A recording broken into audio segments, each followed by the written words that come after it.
While it's always fun to visit the nursery and buy new plants, did you know that you can grow plants for free, right from your garden?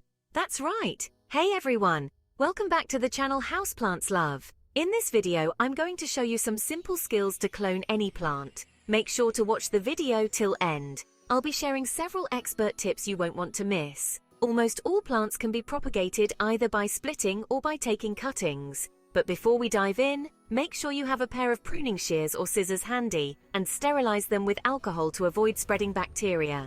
Get ready to transform your gardening skills and your garden. The easiest method of propagating plants is through division.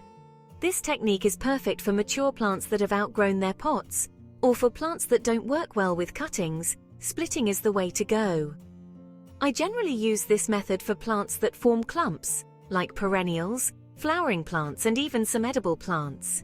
For that, carefully lift the plant from its pot or ground. Gently loosen the soil around the roots. Then gently break it apart into smaller sections or cut through the root ball. Separate the sections and replant them. Make sure to keep the soil moist in new pot and place the plant in a shaded area until it establishes. Here's a little tip.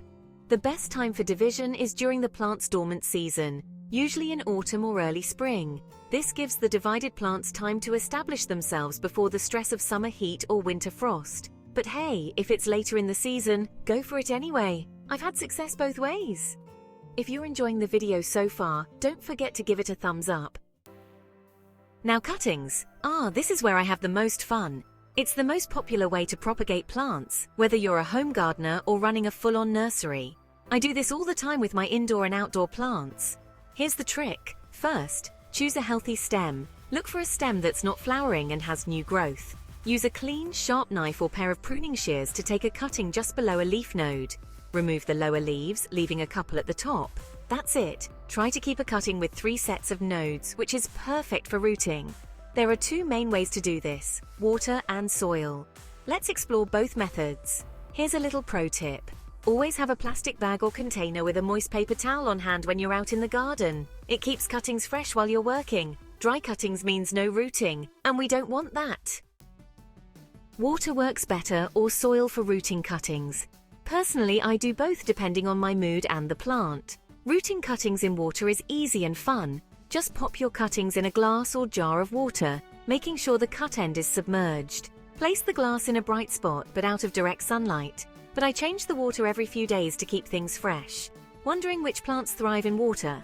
Don't worry, I've got you covered. Check out my video on the top 10 plant cuttings that grow in water. Link in the description. For soil rooting, fill a small pot with a well-draining potting mix. Dip the cut end of your cutting in rooting powder. This is optional but helpful. I'm a fan of using rooting powder because, let's be real, I can be a little impatient. Rooting powder helps speed up the process. You don't have to use rooting powder, no issue. It just gives a little boost. Make a small hole in the soil with your finger or a pencil and gently insert the cutting. Firm the soil around it. Remember, keep the soil moist but don't drown it. I've learned that the hard way. Watering is everything, especially in the early stages. Once you plant the cuttings, give them a good soak, but make sure the soil stays just moist, not soaked. One trick I found super helpful is placing the pot on a saucer.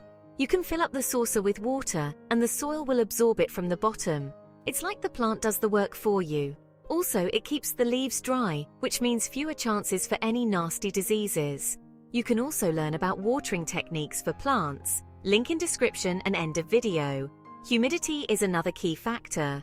Cuttings thrive in a humid environment. I give cuttings a little spa treatment, so create a mini greenhouse effect. I love this hack. Just cover the cuttings with a plastic dome or a Ziploc bag. This traps humidity and warmth, which encourages rooting. Remember to check the cuttings regularly, but I make sure that keep the cuttings out of direct sunlight. Trust me, you don't want to accidentally cook your plants. Once you see new growth, you'll know they've rooted. Pro tip.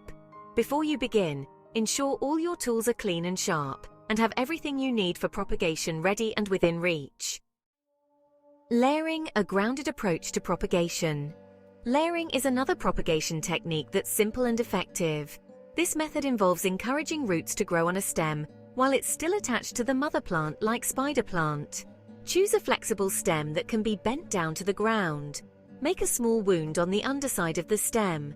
Dust the wound with rooting hormone, optional, and bury it in a shallow trench in the soil. Secure the layered stem with a rock or landscape pin. Keep the soil consistently moist. After a few weeks, the layered section will have developed roots, and you can then separate it from the parent plant.